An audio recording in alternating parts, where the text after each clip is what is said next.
NTR fans ఎప్పుడెప్పుడా అని ఎదురుచూస్తున్న దేవరా ట్రైలర్ వచ్చేసింది.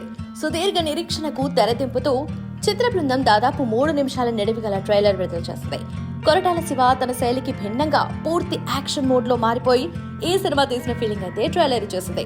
మరీ ముఖ్యంగా ఎన్టీఆర్ డ్యూయల్ రోల్ ని, ఆ 2 పాత్రల మధ్య ఉన్న స్పష్టమైన వైరుధ్యాన్ని ఈ ట్రైలర్ లోనే రివీల్ చేశారు కొరటాల శివ. సముద్ర తీరం నేపథ్యంలో సాగే కథ ఇది. చాలా ఫ్రేముల్లో సముద్రం పోటెత్తిన విజువల్స్ కనిపించాయి. భయం, ధైర్యం ఈ 2 పదాలని కాయినింగ్ చేస్తూ కొరటాల శివ రాసిన డైలాగులు ఈ కథా నేపథ్యం ఏంటో స్పష్టంగా చెప్పేశాయి. ఎటు చూసినా భారీదనం, స్టార్ నటుల స్క్రీన్ ప్రెజెన్స్ తో ట్రైలర్ చాలా రిచ్ గా, విజువల్ గ్రాండియర్ తో కనిపిస్తుంది. మధ్యలో RRR ని మినహాయిస్తే ఎన్టీఆర్ సోలో హీరోగా ఓ సినిమా చేసి దాదాపు 6 ఏళ్లైంది. అంటే ఎంత సుదీర్ఘ నిరీక్షణ కదా. RRR తర్వాత ఎన్టీఆర్ సినిమాపై ఎన్నో ఆశలు, అంచనాలు ఏర్పడతాయి.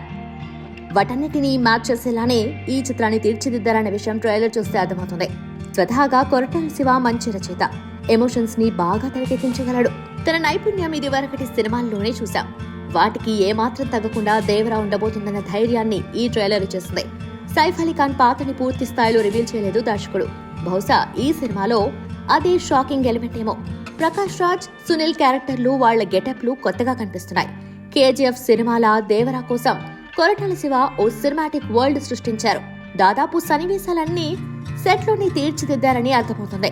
మొత్తానికి దేవరా ట్రైలర్ తో ఈ సినిమాపై ఉన్న అంచనాల్ని డబుల్ చేశారు కొరటాల శివ. థియేటర్లోనూ ఇదే రేంజ్ బొమ్మ చూపిస్తే ఎన్టీఆర్ ఖాతాలో మరో సూపర్ హిట్ ఖాయం.